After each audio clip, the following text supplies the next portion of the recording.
The dawn was pale and silent over the rolling fields of Texas. 1944. Frost clung to the barbed wire that separated the prisoners from their captors. Inside the German compound, hundreds of men stirred awake to the same thin ration. Black coffee, a slice of bread, maybe a spoonful of jam if the quartermaster had been kind. Then came the smell. Across the fence, from the American mess tents, a plume of warm smoke drifted through the chill. The unmistakable scent of sizzling fat, pepper, and meat filled the air. German eyes followed the rising smoke in disbelief. American soldiers sitting casually around long tables, eating thick steaks, fresh eggs, toast.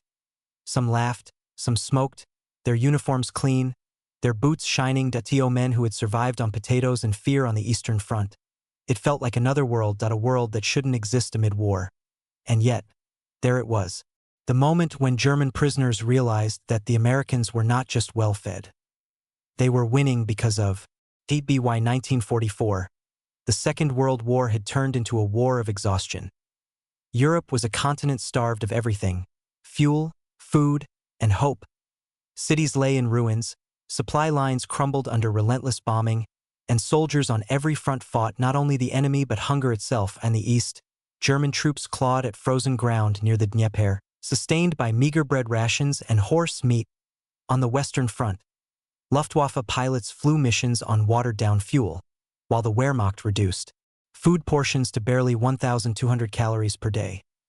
Civilians, too, scoured fields for turnips, bartering cigarettes for a few grams of butter.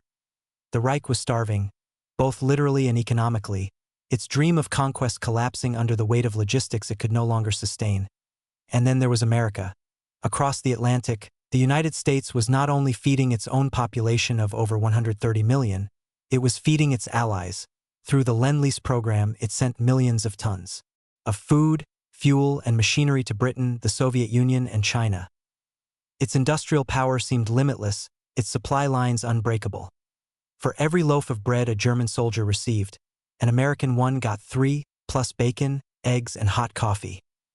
This contrast didn't come from chance. It was born of geography, planning, and sheer industrial might. America's farms stretched across fertile plains untouched by war.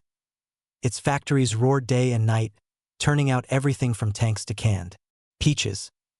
Its ships, protected by naval convoys, carried goods across the Atlantic faster than Germany could sink them. In short, the United States fought a global war, but never a hungry one. When German soldiers began to surrender en masse in North Africa, Sicily, and Normandy, they expected to face the same deprivation they had known at home. Instead, they were stunned. Many POWs later wrote that their first days in American hands were marked not by cruelty, but by confusion at being treated according to the Geneva Convention, confusion at being fed better than they had been as soldiers of the Reich. At camps in the United States, the standard POW meal was nearly identical to that of an American soldier. Breakfast: eggs, toast, milk, coffee, fruit. Lunch: stew or sandwiches, vegetables, butter. Dinner: meat, potatoes, bread, dessert. In total, about 3,000 calories a day, compared to roughly 1,200 in Germany. TOA captured German. The difference was staggering. American policy dictated that prisoners were to receive fair treatment, not out of sentimentality but principle. Washington understood that a starving enemy would be a dangerous one, more likely to resist or revolt. A fed man, however, could be reasoned with. And more importantly, how the United States treated its prisoners said something profound about its own identity. This was not Nazi Germany. This was a nation that believed victory was not only measured in territory, but in how it upheld its values, even in war. Still, the reality on the ground was surreal for many Germans. They saw American guards eating breakfast with fresh eggs, steak, and orange juice. Luxuries unimaginable back home. They watched trucks rolling in daily with milk, flour, sugar, and butter. Ingredients that in Germany had become almost mythical. Some POWs whispered that perhaps the propaganda had been wrong. Perhaps the enemy was not decadent and decaying after all. Perhaps he was something far more formidable. Well-fed, well-equipped, and determined. That realization, the sight of abundance in captivity, planted a quiet seed of disbelief. Because behind every American meal was an entire nation mobilized for victory. And that story of how America fed not just itself, but the entire Allied war effort, is where the next part of our context begins. The story of American abundance in World War II begins long before the first shot was fired.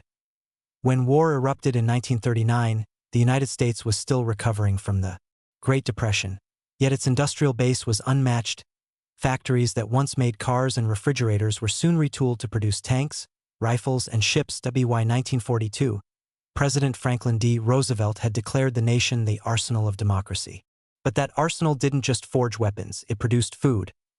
More food than any other nation on Earth. The U.S. Department of Agriculture coordinated with private farmers in what became known as the Food for Freedom program. From the Great Plains to the valleys of California, fields were plowed with urgency and purpose. American farmers, men, women, even children, harvested record crops of wheat, corn, and soybeans. Cattle ranches boomed, dairy production soared, and poultry farming industrialized on a scale never seen before. In 1943 alone, the United States produced over 100 billion pounds of food, a staggering figure that not only sustained its military but supplied entire allied nations. The secret was organization and logistics. For every division deployed overseas, there was a web of quartermasters, transport units, and naval supply officers ensuring no soldier went hungry. Refrigerated ships carried meat across the Atlantic. Massive warehouses near ports like New York and New Orleans stored everything from powdered milk to canned fruit. From these depots, supplies moved by rail and convoy to every corner of the war. The result was astonishing efficiency. In 1944, as the Allies prepared for the invasion of Normandy, each American soldier was guaranteed 5 pounds of food per day, including coffee, meat, and fresh bread.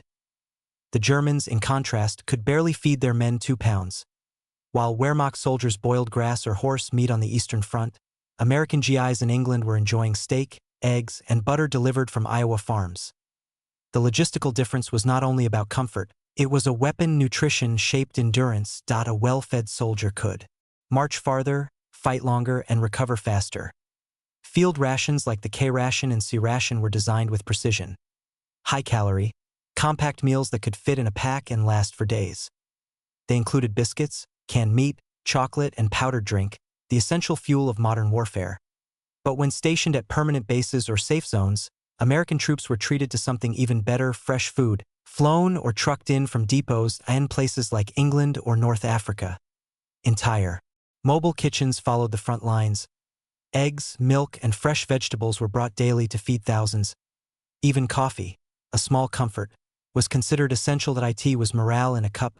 German prisoners, once captured, were stunned to find this abundance extended even to them. In POW camps across the United States. From Camp Butner in North Carolina to Camp Hearn in Texas, they saw something that defied their wartime conditioning: order, cleanliness, regular meals. Their American guards were often polite, even friendly, yet disciplined. Meals were served on time, food was hot, and medical care was available. This was not the image of the barbaric capitalist enemy they had been taught to fear. It was something entirely different. A civilization powered by confidence and resources.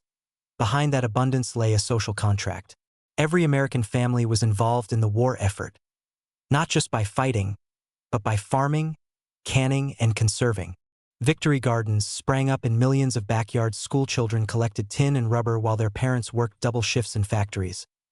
Rationing existed, yes, but it was organized and fair, and crucially, it never reached the desperation seen in Europe.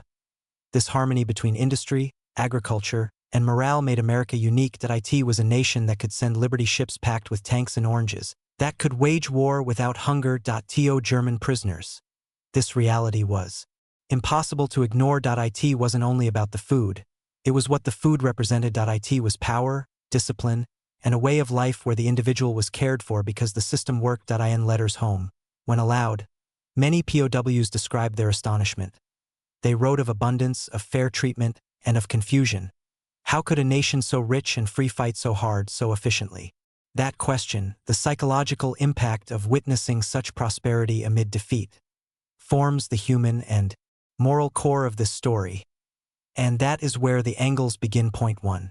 The human angle: hunger, dignity, and disbelief for the German soldiers captured in North Africa, Italy, and France. Surrender was not only a military event. It was a collapse of everything they had been taught to believe. Propaganda in the Third Reich painted the Americans as weak, decadent, and racially impure. They were said to rely on machines, not courage, on consumption, not conviction. And yet, when these soldiers were marched into American custody, what they saw defied every expectation. The first shock came with food. At Camp Swift in Texas, newly arrived prisoners received their first full American meal. Steak, mashed potatoes, peas, bread, and coffee. Some refused to eat, thinking it was a trick. Others wept quietly. One former Luftwaffe pilot would later recall, "I thought, if this is how the Americans feed their prisoners, what must they feed their soldiers?" The abundance had a psychological weight that it didn't just fill their stomachs. It broke illusions. For years, they had been told Germany's suffering was necessary, that shortages were proof of sacrifice and superiority. But here, the enemy lived without shortages, without fear, and yet fought harder than anyone expected. This realization unsettled many POWs deeply. It introduced doubt, the most corrosive enemy of ideology. If the Americans could afford to feed their enemies, perhaps they were not fighting for greed, but for something more stable, more powerful. Point 2. The tactical angle, feeding the front line to military strategists. The difference in nourishment was not philosophical, it was practical. War is endurance, and endurance requires fuel. By 1943, the U.S. Army had turned food logistics into a science. Every battalion was assigned quartermasters who calculated daily caloric needs.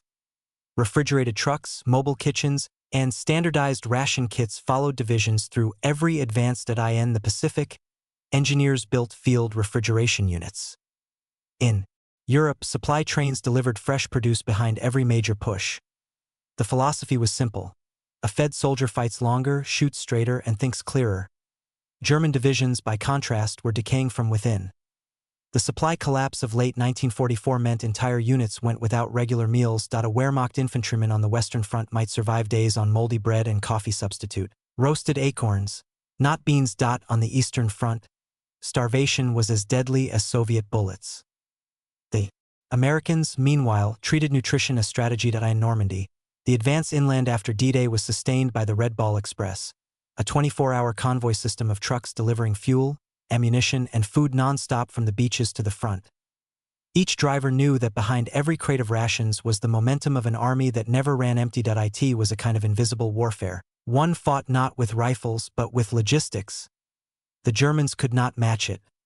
When German POWs witnessed this system, endless trucks, organized mess halls, soldiers laughing over breakfast, they saw not chaos, but a machine built on discipline and abundance.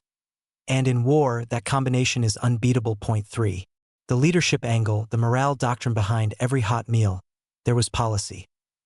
The U.S. military's leadership, from the War Department to frontline officers, understood that morale was a weapon as potent as any rifle. General Dwight D. Eisenhower often stressed that an army marches not only on its stomach, but on its faith in command.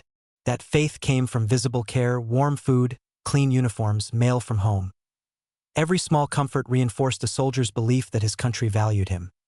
This was not sentimentalism, it was calculated human understanding. American commanders remembered the lessons of World War I, when poor logistics had sapped morale and caused unrest. In World War II, that would not be repeated. By contrast, German leadership often equated hardship with virtue. Hitler himself believed that suffering forged superiority. His obsession with offensive operations ignored the mundane realities of supply. As a result, German divisions advanced heroically, and then starved. The Americans did the opposite. They built strength behind every meal. The contrast was ideological as much as military. One side glorified deprivation.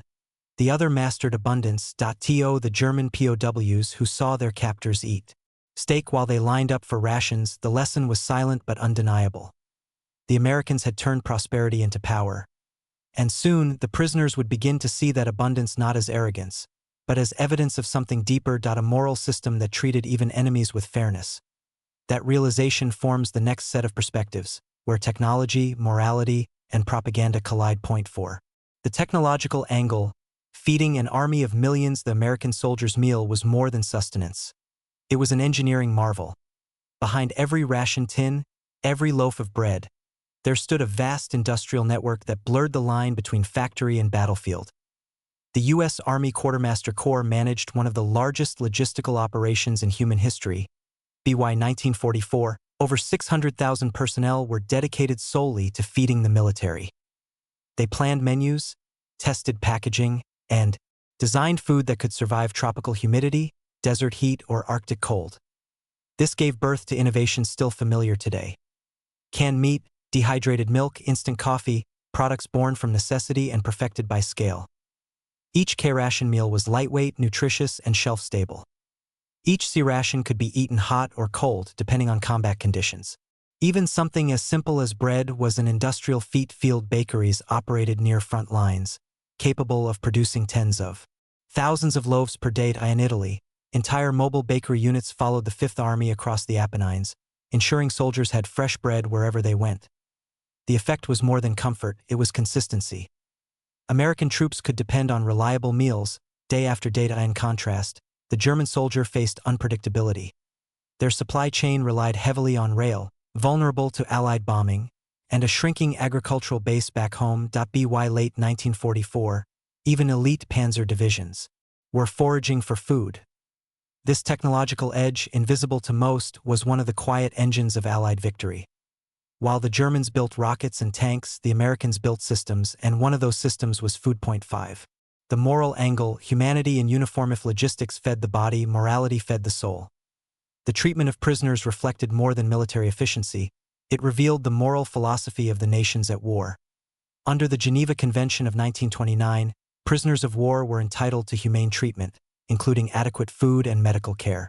The United States adhered to this not merely as obligation, but as conviction. President Roosevelt made it clear, American conduct in war must reflect the values of a democracy. Thus, even in wartime, enemy soldiers ate meat, bread, and vegetables, while American families endured rationing at home. It was a deliberate statement that humanity would not be surrendered to hatred. The moral contrast could not have been sharper. While German camps in Europe starved Allied prisoners, the Americans served balanced meals to those who had tried to destroy them. This quiet act of discipline and restraint carried immense psychological power. It showed that strength could coexist with mercy, and that civilization itself was a form of warfare. Many POWs later admitted this changed them. Letters and memoirs describe confusion giving way to admiration. They saw American guards share cigarettes, play soccer, even teach English. In a world torn apart by ideology, this decency became a weapon, one that outlasted guns. For the Germans, it was an uncomfortable revelation. They had been told the Allies were savages. Now, they saw compassion backed by unimaginable power. That combination, moral restraint and material abundance, was the essence of the American war machine. 6.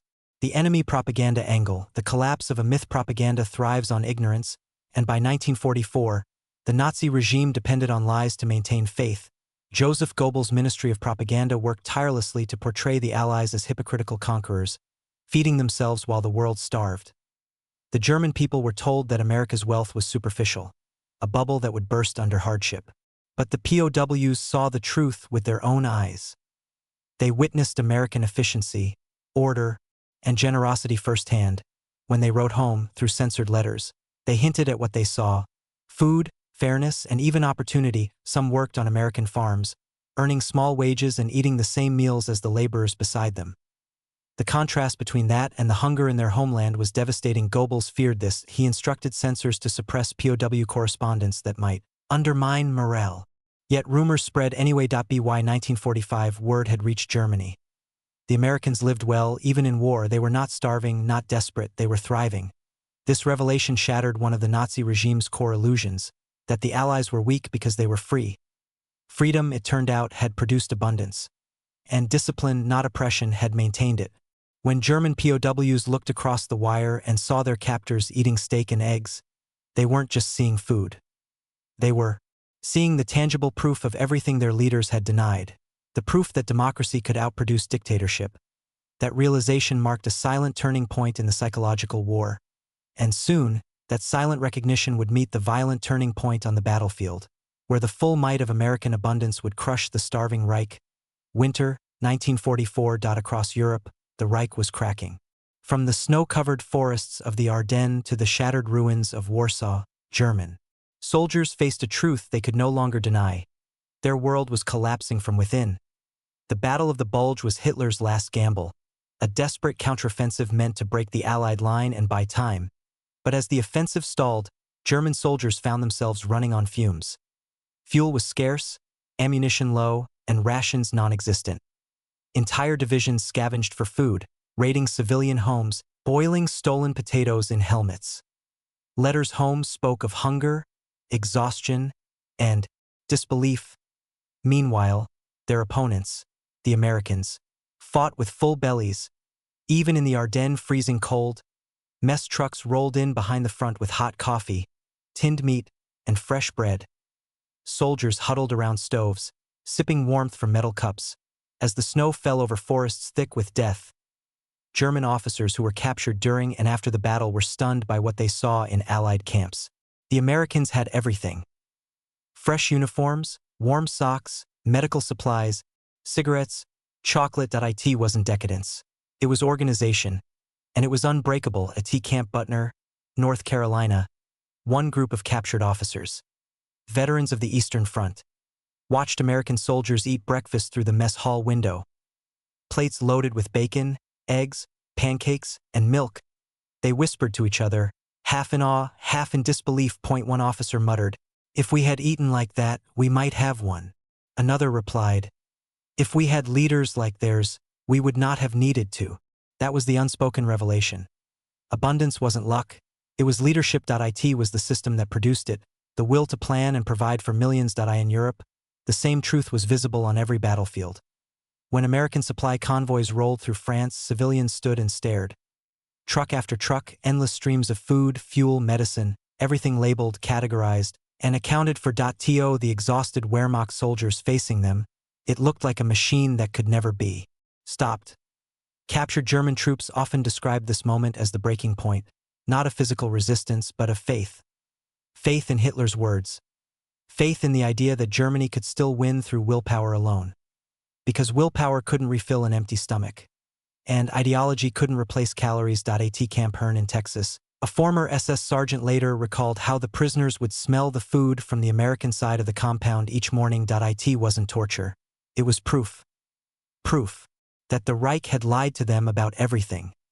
The enemy's weakness, their own superiority, the promise of victory. Some POWs began working in nearby farms, harvesting crops alongside American civilians.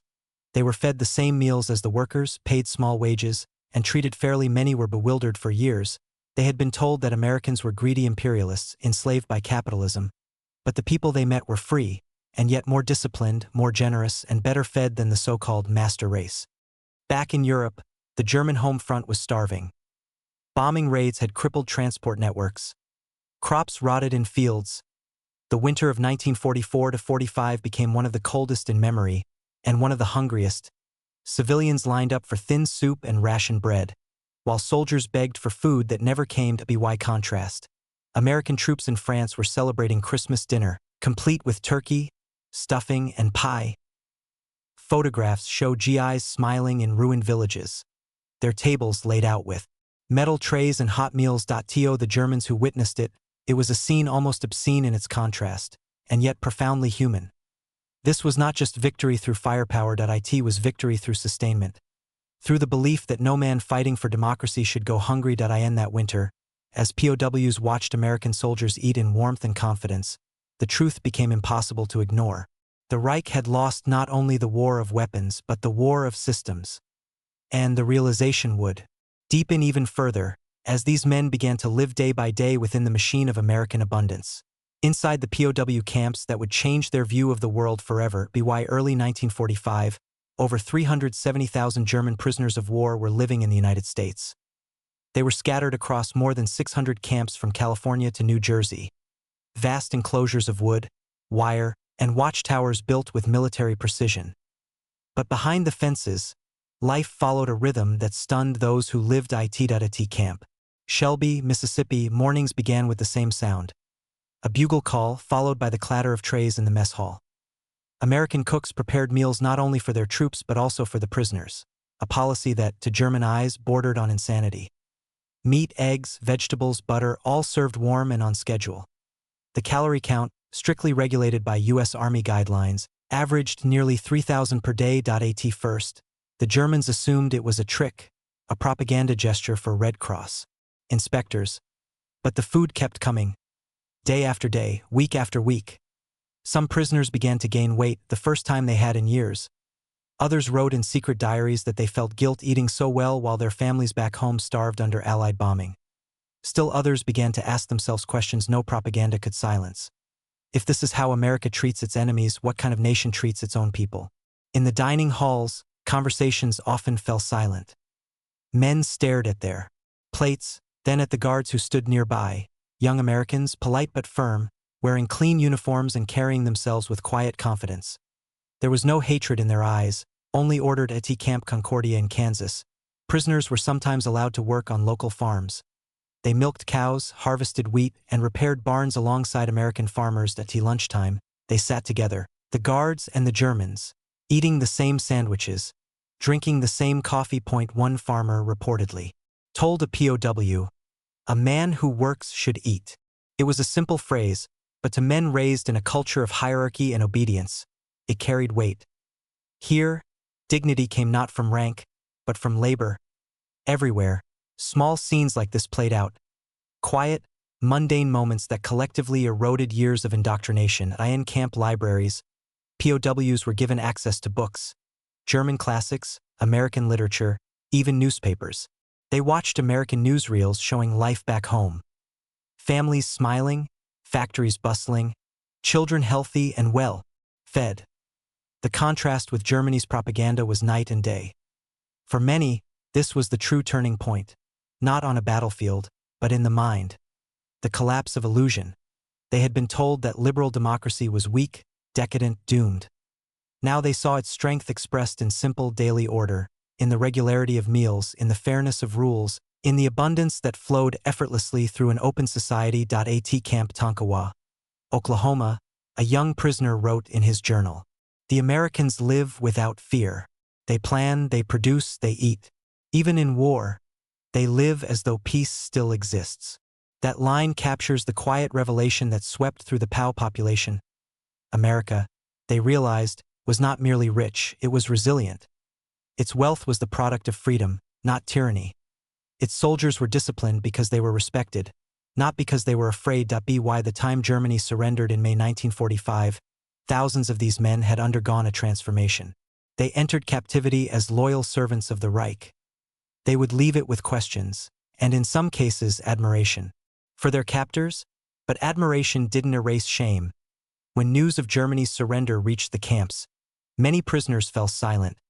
They thought of home, of wives, children, cities reduced to rubble, and people scavenging for food among ruins. They thought of the meals they had eaten in captivity and wondered what their families were eating that night. Some refused dinner out of grief, others prayed. The war that had begun with dreams of domination had ended with the humiliation of being fed by the enemy. Yet in that humiliation, something unexpected had taken root. Respect. That respect would later help heal the wounds of war, shaping a new understanding between two nations that once faced each other through guns and wire. But before that healing could begin, the world had to confront the aftermath. The shattered cities, the starving millions, and the strange paradox that those who lost the war had eaten better than those they left behind. And so, as the camps began to empty and the ships prepared to take prisoners home, a new chapter began. One of reckoning, memory, and realization. The guns had fallen silent, but the war was far from over in the minds of those who had lived it. By mid-1945. As Germany lay in ruins, millions of its soldiers sat in captivity. Defeated, fed, and bewildered. For many, their first true reflection began not in the homeland, but behind the fences of America. At Camp Hearn, Texas, the news of Germany's unconditional surrender arrived on a humid May morning. Prisoners gathered around loudspeakers, listening in silence as the announcement echoed through the barracks. Some men broke down. Others stood still, staring at the horizon beyond the barbed wire, as if waiting to wake from a nightmare. They had fought for a vision of supremacy, and now they were being treated with a humanity their own regime had denied others. In those final months before repatriation, diaries and letters captured a remarkable shift. POWs began to write less about food and comfort, and more about ideas. They compared the chaos of the Reich to the efficiency of the American system. They wondered how a democracy, which allowed disagreement and freedom, could produce such order and wealth. A camp interpreter later recalled. They stopped asking for more bread. They started asking for books. Indeed, camp education programs flourished. Under U.S. supervision, universities and churches organized re-education courses, classes on democracy, economics, and history. At first, the Germans approached them with skepticism. But curiosity replaced suspicion. Some enrolled in English lessons. Others learned about American government and civic life. Many were astonished to discover that criticism of leaders was not punished but protected. This intellectual exposure was as transformative as the food had been. They saw that prosperity came from openness, not control, from cooperation, not fear. At Camp Atterbury, Indiana, POWs published a small newspaper written in German. Articles discussed literature, politics, and even moral responsibility. One editorial read, "If we wish to rebuild our homeland, we must learn from those who defeated us, not only how they fought, but why they lived." Meanwhile, news trickled in from Europe. Letters from home spoke of devastation. Burned cities, lost families, starvation. Many prisoners were tormented by guilt. Some had eaten 3 meals a day for 2 years while their loved ones back home queued for bread. They knew that returning to that wasteland would mean facing a reality far harsher than captivity. For others, their time in America had awakened something new: respect, even affection, for their former enemies. They had seen kindness without weakness, power without cruelty. The guards who had watched them were often young men barely older than themselves. Disciplined, courteous, confident. The Germans, they represented something the Reich had never produced. A soldier who fought fiercely yet valued life. That impression endured. Decades later, former POWs would recall their American captors not with hatred, but gratitude. They remembered the warmth of coffee on cold mornings, the fairness of rules, the dignity of being treated as men rather than beasts. One ex-prisoner summed it up simply: "In America, I learned what civilization meant." Yet amid that admiration lay a painful realization. They had fought for a cause that glorified death and destruction, while their enemies had built a system that glorified life. In the end, abundance had been more powerful than ideology. But the true test of that revelation came only when the prisoners returned home, to a country starving, occupied, and broken. How they carried those lessons back into that darkness would determine not only their future, but Germany's. By 1946, trains and ships began to carry thousands of German POWs back across the Atlantic. The long voyage home was silent, heavy with uncertainty. The men who disembarked in Bremen and Hamburg stepped onto soil that no longer resembled the nation they had left. The once proud Reich was gone, replaced by ruins, ration lines, and occupation zones. For many, the return was more shocking than captivity. Cities were flattened into gray wastelands. Children wandered through rubble searching for food. Factories were gutted. Farms stripped bare, families dispersed or lost. The contrast between the organized abundance of America and the chaos of post-war Germany could not have been greater. Some ex-prisoners were greeted with suspicion. Accused of having gone soft in American camps, others spoke quietly of what they had seen. They described the efficiency of the U.S. Army, the fairness of its discipline, the decency of ordinary people. And though few listened at first, their words carried weight in the years to come. Many former POWs, particularly those who had spent time in re-education programs, became voices of moderation in the new Germany. They helped form local councils, joined rebuilding efforts, and advocated for democratic institutions. Their time in America had taught them that order did not require fear, and that dignity could exist without dictatorship. Historians later observed that the American POW experience quietly influenced West Germany's post-war recovery. It planted seeds of pragmatism and moral realism. Men who once believed in conquest now believed in cooperation. Those who had once marched under swastikas now stood in line for jobs in rebuilding projects funded by the Marshall Plan. A plan that, ironically, came from the same nation that had fed them in captivity. In the small towns of West Germany, family meals became symbolic acts of renewal. Bread, meat, and eggs, once scarce, slowly returned to tables. Many ex-prisoners told their families about the meals they had eaten in America, the orderliness of the camps, the fairness of rations. To them, food had become more than sustenance. It was proof that civilization could survive even in war. Letters written years later reveal a deep sense of humility. One former prisoner from Camp Shelby wrote to his American guard. When I think of those mornings, the eggs, the milk, the clean plates, I realize you were feeding not only our bodies but our understanding. I had to lose the war to see what peace meant. Another, who became a schoolteacher in Bavaria, told his students that America's real weapon was not its tanks or bombs. It was its ability to feed, build, and forgive. By the early 1950s, many of these men had become part of a generation determined never to repeat the mistakes of their fathers. They saw democracy not as weakness, but as structure.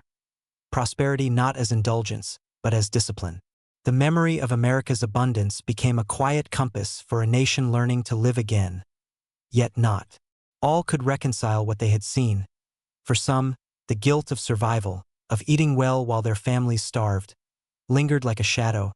They rarely spoke of their captivity, though the memory of the smell of breakfast, eggs frying on a Texas morning, never left them. In the grand story of World War II, these moments seem small, but in them lies one of history's most profound ironies, that a war waged for domination was ended, in part, by the power of compassion and the science of plenty. The German prisoners who once stood stunned at the sight of American soldiers eating steak and eggs had not just witnessed abundance. They had witnessed the victory of a system that believed in feeding men rather than starving them, and that revelation, quietly carried home across an ocean, would help build the foundations of peace. In every war, there are battles that shape borders and moments that shape men. This story belongs to the second kind. When German prisoners looked across the wire and saw American soldiers eating fresh eggs and steak, they weren't simply witnessing material wealth. They were seeing a civilization that had mastered its chaos. A nation whose strength came not from cruelty, but from coordination. In those quiet mornings of captivity, the myth of the invincible Reich dissolved not through force, but through breakfast, the smell of coffee, the clatter of plates, the fairness of the portions. These were not trivial details. They were proof that freedom could organize itself, that democracy could feed millions, and that decency was not a weakness in war but a form of endurance. When the defeated went home, many carried that realization with them. They had seen that order need not come from fear, and that abundance, when guided by conscience, could rebuild more than cities. It could rebuild souls. The Americans, in feeding their prisoners, had unknowingly waged a second kind of campaign, one not of destruction, but of demonstration. They showed what a functioning society looks like when its values and its logistics align. They proved that humanity, even in war, could be a strategy. History often remembers the explosions, the battles, the turning of maps. But sometimes history changes in silence, in a mess hall at dawn, where men once enemies watch each other eat and begin to understand. The German POWs who once stood stunned behind barbed wire became witnesses to something their leaders had never taught them. That civilization is not measured by its weapons, but by how it feeds both friend and foe. In the end, the war's greatest contrast was not between victory and defeat, but between starvation and sufficiency, between a world built on fear and one sustained by fairness. And in that contrast, a truth emerged that endures beyond the battlefields of 1945. That the mightiest armies are not those that conquer hunger with violence, but those that conquer it with compassion.